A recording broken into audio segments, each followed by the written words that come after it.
Count Magnus. By what means the papers, out of which I have made a connected story, came into my hands, is the last point which the reader will learn from these pages. But it is necessary to prefix to my extracts from them a statement of the form in which I possess them. They consist, then, partly of a series of collections for a book of travels, such a volume as was a common product of the 40s and 50s. Horace Marryat's Journal of a Residence in Jutland and the Danish Isles is a fair specimen of the class to which I allude. These books usually treated of some unfamiliar district on the continent. They were illustrated with woodcuts or steel plates. They gave details of hotel accommodation and of means of communication, such as we now expect to find in any well-regulated guidebook. And they dealt largely in reported conversations with intelligent foreigners, racy innkeepers, and garrulous peasants. In a word, they were chatty. Begun with the idea of furnishing material for such a book, my papers, as they progressed, assumed the character of a record of one single personal experience, and this record was continued up to the very eve, almost, of its termination. The writer was a Mr. Rexel. For my knowledge of him, I have to depend entirely on the evidence his writings afford, and from these I deduce that he was a man past middle age, possessed of some private means, and very much alone in the world. He had, it seems, no settled abode in England, but was a denizen of hotels and boarding-houses. It is probable that he entertained the idea of settling down at some future time, which never came.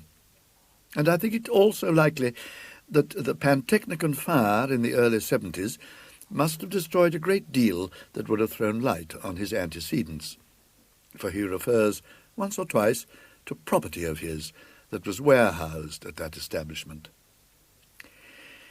It is further apparent that Mr. Rexel had published a book, and that it treated of a holiday he had once taken in Brittany. More than this I cannot say about his work, because a diligent search in bibliographical works has convinced me that it must have appeared either anonymously or under a pseudonym. As to his character, it is not difficult to form some superficial opinion. He must have been an intelligent and cultivated man. It seems that he was near being a fellow of his college at Oxford, Brasenose, as I judge from the calendar. His besetting fault was, pretty clearly, that of over-inquisitiveness. Possibly a good fault in a traveller, certainly a fault for which this traveller paid dearly enough in the end. On what proved to be his last expedition, he was plotting another book. Scandinavia, a region not widely known to Englishmen 40 years ago, had struck him as an interesting field. He must have lighted on some old books of Swedish history, or memoirs, and the idea had struck him that there was room for a book descriptive of travel in Sweden, interspersed with episodes from the history of some of the great Swedish families.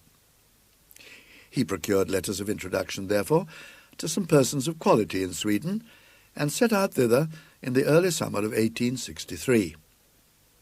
Of his travels in the north there is no need to speak, nor of his residence of some weeks in Stockholm. I need only mention that some savant resident there put him on the track of an important collection of family papers belonging to the proprietors of an ancient manor house in Västergotland, and obtained for him permission to examine them. The manor house, or herrgård in question, is to be called Robec, though that is not its name. It is one of the best buildings of its kind in all the country, and the picture of it in Dahlenberg's Suecia Antiqua et Moderna, engraved in 1694, shows it very much as the tourist may see it today. It was built soon after 1600, and is, roughly speaking, very much like an English house of that period in respect of material, red brick with stone facings, and style. The man who built it was a scion of the great house of de la Gardie, and his descendants possess it still. De la Gardie is the name by which I will designate them when mention of them becomes necessary. They received Mr. Rexel with great kindness and courtesy, and pressed him to stay in the house as long as his researches lasted. but preferring to be independent, and mistrusting his powers of conversing in Swedish, he settled himself at the village inn, which turned out quite sufficiently comfortable, at any rate during the summer months. This arrangement would entail a short walk daily to and from the manor house of something under a mile. The house itself stood in a park and was protected, we should say grown up, with large old timber. Near it you found the walled garden, and then entered a close wood fringing one of the small lakes, with which the whole country is pitted. Then came the wall of the domain, and you climbed a steep knoll, a knob of rock lightly covered with soil, and on the top of this stood the church, fenced in with tall, dark trees. It was a curious building to English eyes. The nave and aisles were low and filled with pews and galleries. In the western gallery stood the handsome old organ, gaily painted and with silver pipes. The ceiling was flat, and had been adorned by a 17th century artist with a strange and hideous Last Judgment, full of lurid flames, falling cities, burning ships, crying souls, and brown and smiling demons. Handsome brass coronae hung from the roof. The pulpit was like a doll's house, covered with little painted wooden cherubs and saints. A stand with 3 hourglasses was hinged to the preacher's desk. Such sights as these may be seen in many a church in Sweden now, but what distinguished this one was an addition to the original building. At the eastern end of the north aisle, the builder of the manor house had erected a mausoleum for himself and his family. It was a largish, 8-sided building, lighted by a series of oval windows, and it had a domed roof topped by a kind of pumpkin-shaped object rising into a spire, a form in which Swedish architects greatly delighted. The roof was of copper externally and was painted black, while the walls, in common with those of the church, were staringly white. To this mausoleum there was no access from the church. It had a portal and steps of its own on the northern side. Past the churchyard the path to the village goes, and not more than 3 or 4 minutes bring you to the inn door. On the first day of his stay at Robec, Mr. Rexel found the church door open, and made those notes of the interior which I have epitomized. Into the mausoleum, however, he could not make his way.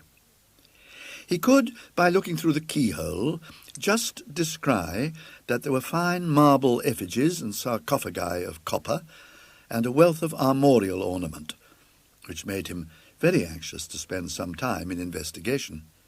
The papers he had come to examine at the manor house proved to be of just the kind he wanted for his book.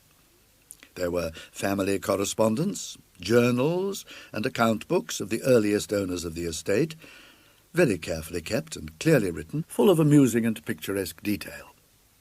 The first de la Gardie appeared in them as a strong and capable man.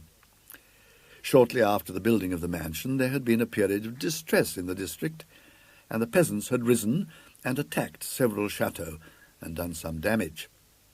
The owner of Robec took a leading part in suppressing the trouble, and there was reference to executions of ringleaders and severe punishments inflicted with no sparing hand. The portrait of this Magnus de la Gardie was one of the best in the house, and Mr. Rexel studied it with no little interest after his day's work. He gives no detailed description of it, but I gather that the face impressed him rather by its power than by its beauty or goodness. In fact, he writes that Count Magnus was an almost phenomenally ugly man. On this day, Mr. Rexel took his supper with the family and walked back in the late but still bright evening.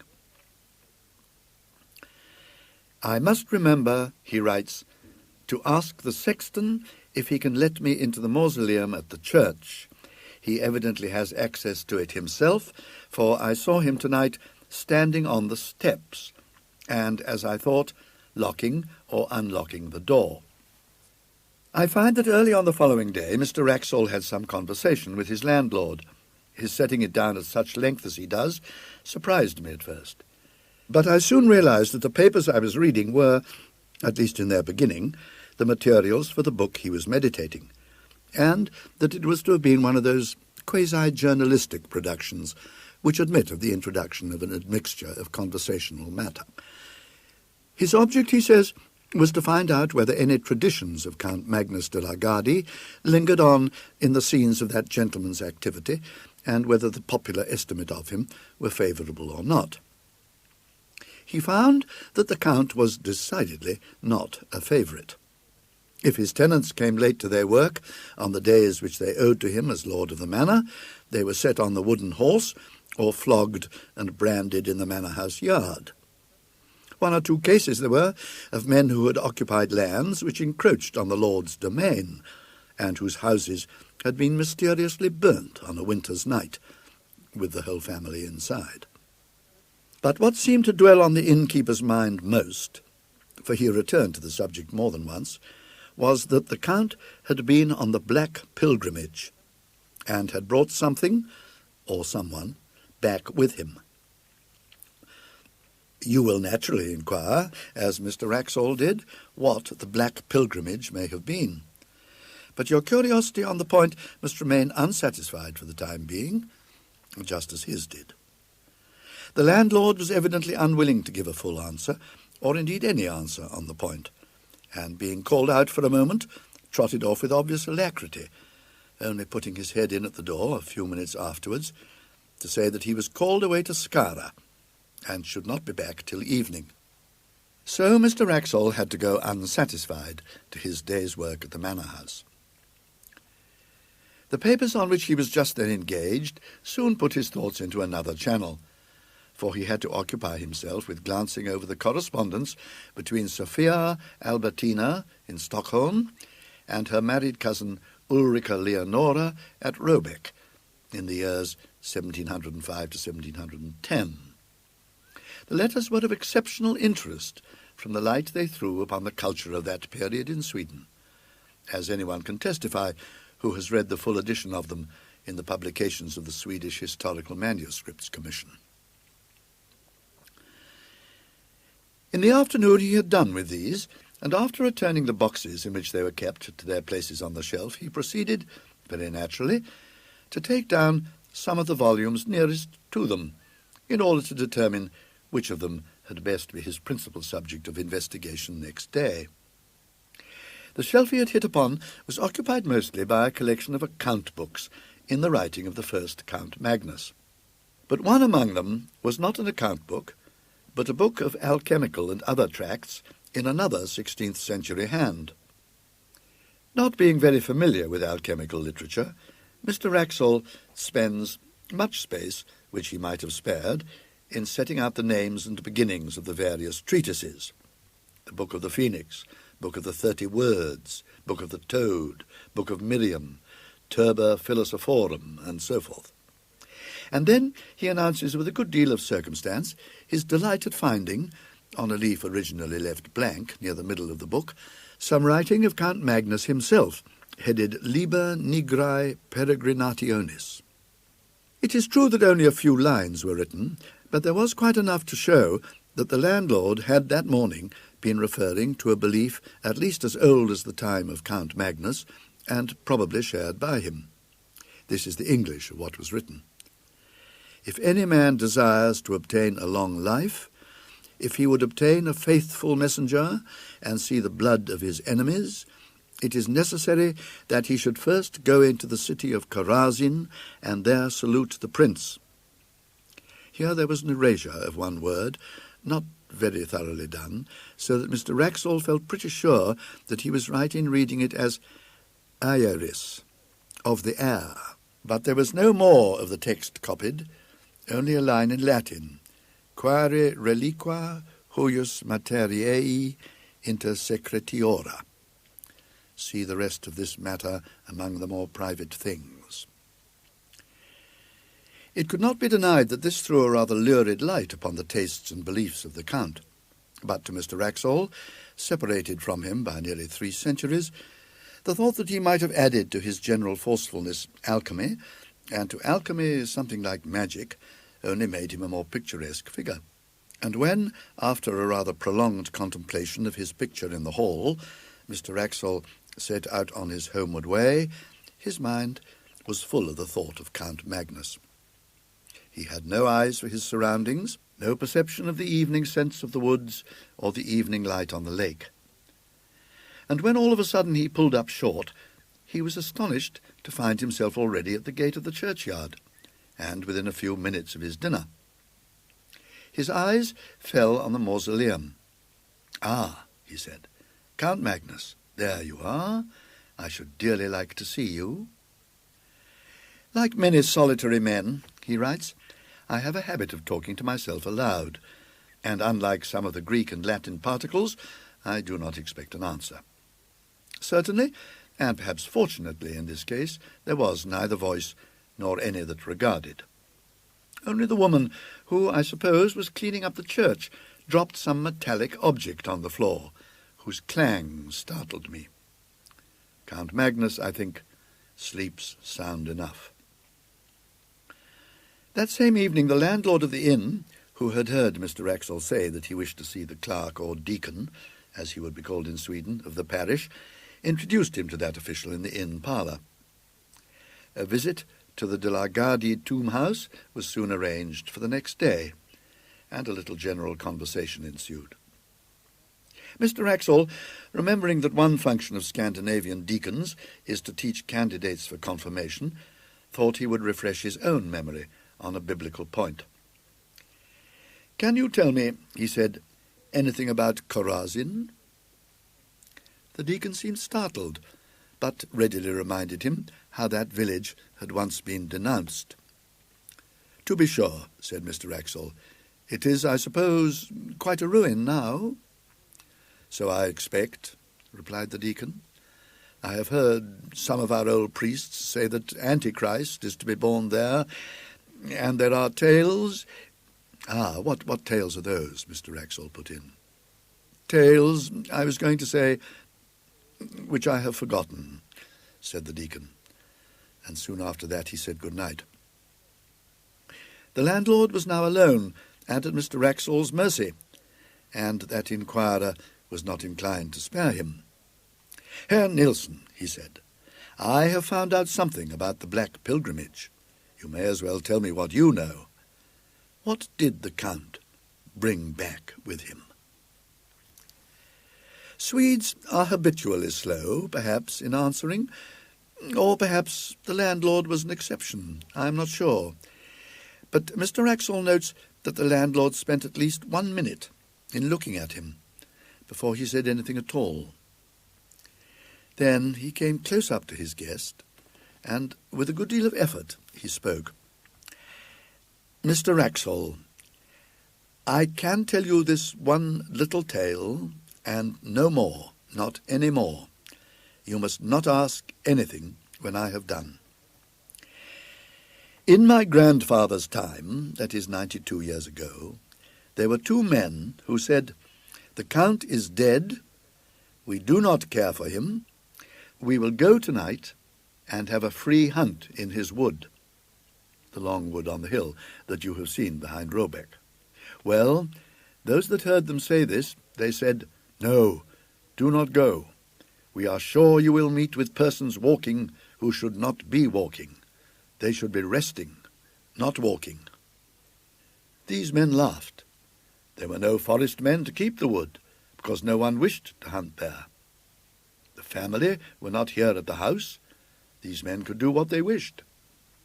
Very well. They go to the wood that night. My grandfather was sitting here in this room. It was the summer, and a light night. With the window open, he could see out to the wood, and hear. So he sat there, and 2 or 3 men with him, and they listened. At first, they hear nothing at all. Then they hear someone. You know how far away it is. They hear someone scream, just as if the most inside part of his soul was twisted out of him. All of them in the room caught hold of each other, and they sat so for 3/4 of an hour. Then they hear someone else, only about 300 ells off, they hear him laugh out loud. It was not one of those two men that laughed, and indeed they have all of them said that it was not any man at all. After that, they hear a great door shut. Then, when it was just light with the sun, they all went to the priest. They said to him, "Father, put on your gown and your ruff, and come to bury these men, Anders Björnsson and Hans Torbjörn." You understand, they were sure these men were dead. So they went to the wood.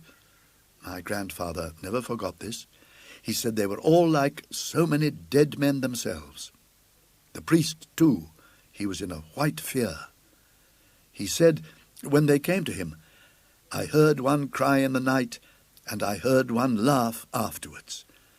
If I cannot forget that, I shall not be able to sleep again." So they went to the wood, and they found these men on the edge of the wood. Hans Torbjörn was standing with his back against a tree, and all the time he was pushing with his hands, pushing something away from him which was not there. So he was not dead. And they led him away and took him to the house at Nyköping, and he died before the winter. But he went on pushing with his hands. Also, Anders Björnsson was there, but he was dead. And I tell you this about Anders Björnsson, that he was once a beautiful man, but now his face was not there, because the flesh of it was sucked away off the bones. You understand that? My grandfather did not forget that.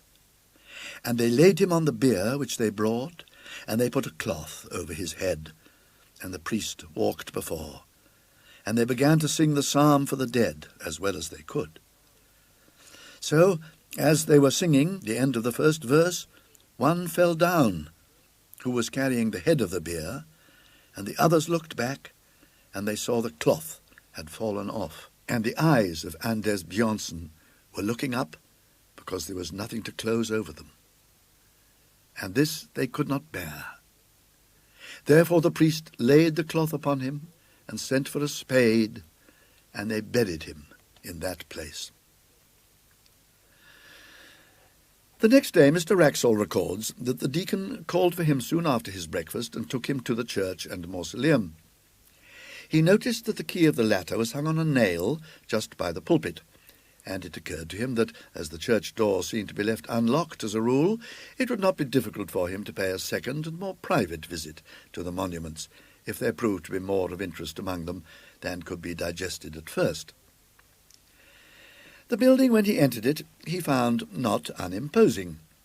The monuments, mostly large erections of the 17th and 18th centuries, were dignified, if luxuriant, and the epitaphs and heraldry were copious. The central space of the domed room was occupied by 3 copper sarcophagi, covered with finely engraved ornament. 2 of them had, as is commonly the case in Denmark and Sweden, a large metal crucifix on the lid. The third, that of Count Magnus, as it appeared, had, instead of that, a full-length effigy engraved upon it, and round the edge were several bands of similar ornament representing various scenes. One was a battle, with cannon belching out smoke, and walled towns and troops of pikemen. Another showed an execution. In a third, among trees, was a man running at full speed, with flying hair and outstretched hands. After him followed a strange form.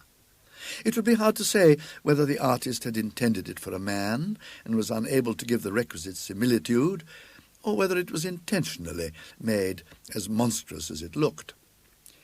In view of the skill with which the rest of the drawing was done, Mr. Rexel felt inclined to adopt the latter idea. The figure was unduly short, and was for the most part muffled in a hooded garment, which swept the ground. The only part of the form which projected from that shelter was not shaped like any hand or arm.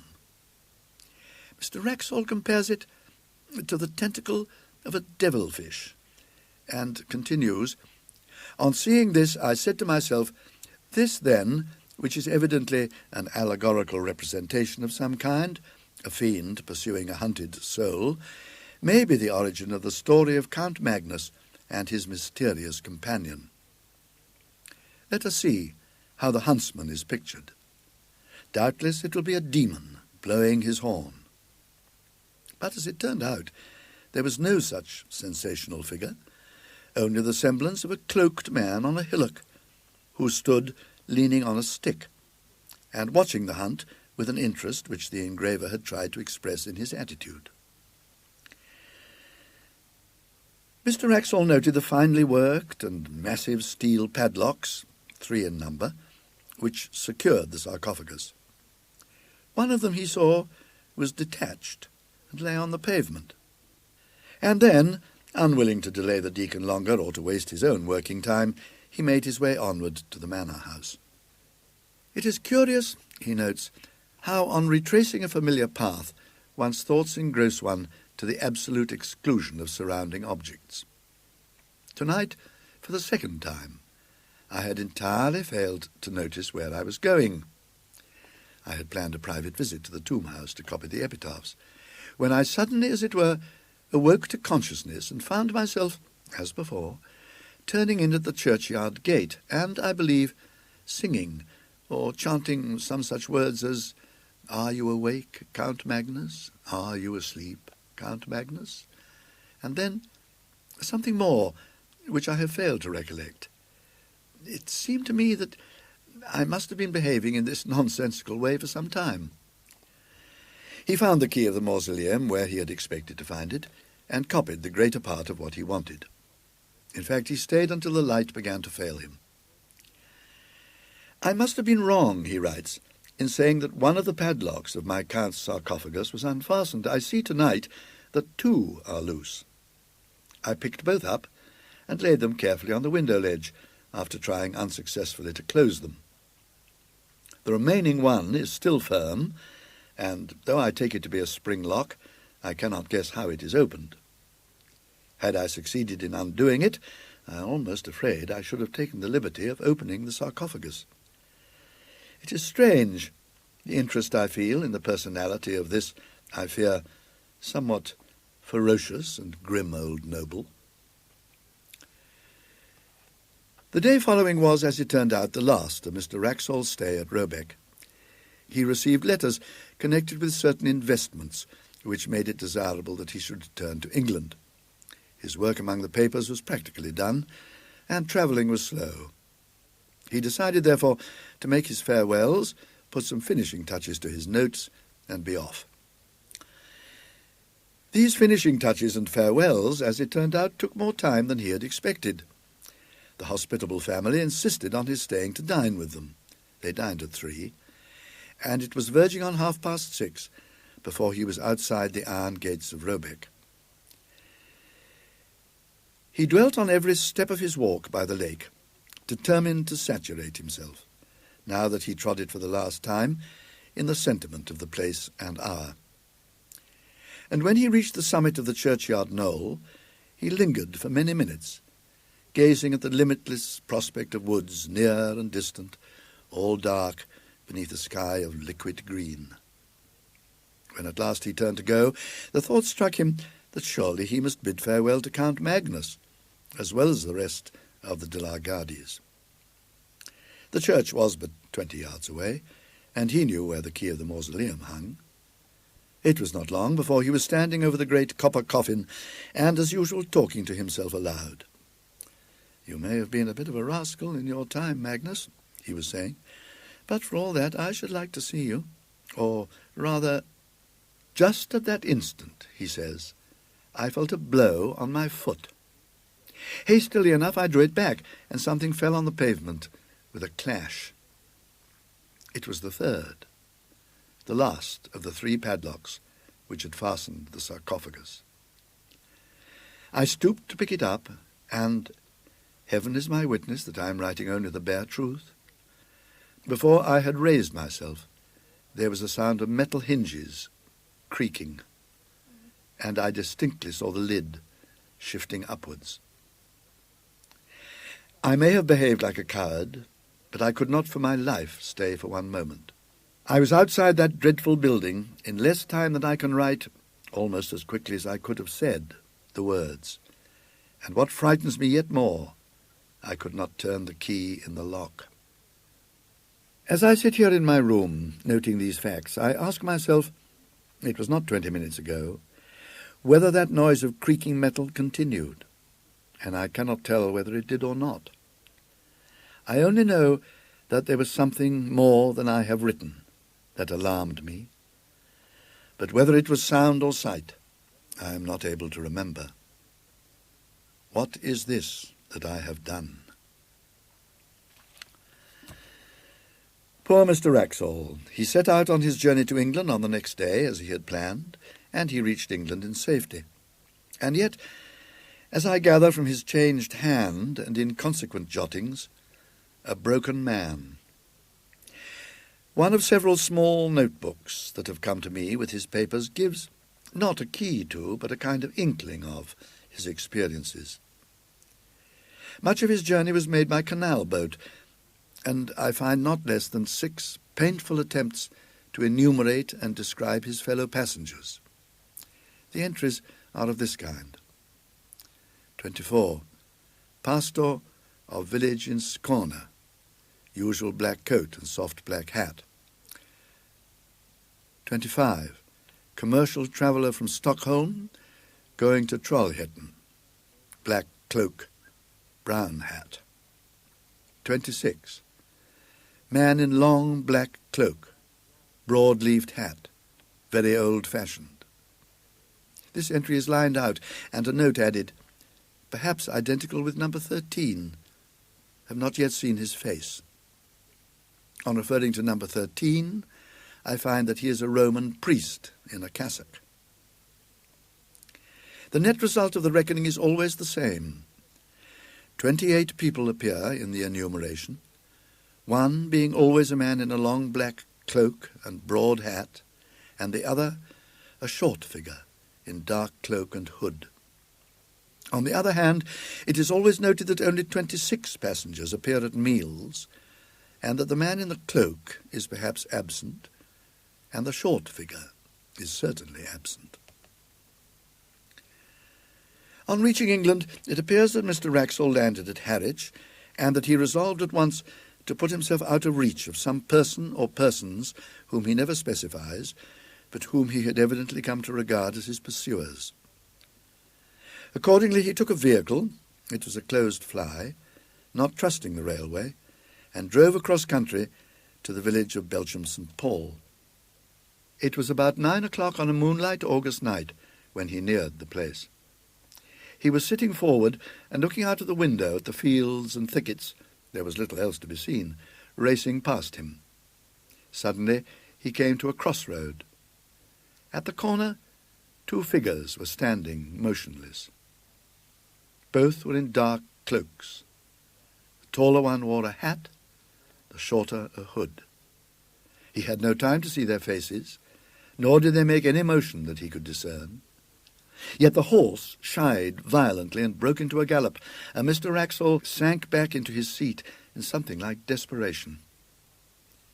He had seen them before. Arrived at Belgium St. Paul, he was fortunate enough to find a decent furnished lodging, and for the next 24 hours he lived, comparatively speaking, in peace. His last notes were written on this day. They were too disjointed and ejaculatory to be given here in full, but the substance of them is clear enough. He is expecting a visit from his pursuers. How or when, he knows not, and his constant cry is, "What has he done?" and "Is there no hope?" Doctors, he knows, would call him mad. Policemen would laugh at him. The parson is away. What can he do but lock his door and cry to God? People still remembered last year at Belgium St. Paul how a strange gentleman came one evening in August years back, and how the next morning but one he was found dead, and there was an inquest. And the jury that viewed the body fainted, 7 of them did. And none of them wouldn't speak to what they see. And the verdict was visitation of God. And how the people as kept the house moved out that same week and went away from that part. But they do not, I think, know that any glimmer of light has ever been thrown, or could be thrown, on the mystery. It so happened that last year the little house came into my hands, as part of a legacy. It had stood empty since 1863, and there seemed no prospect of letting it. So I had it pulled down, and the papers, of which I have given you an abstract, were found in a forgotten cupboard under the window in the best bedroom.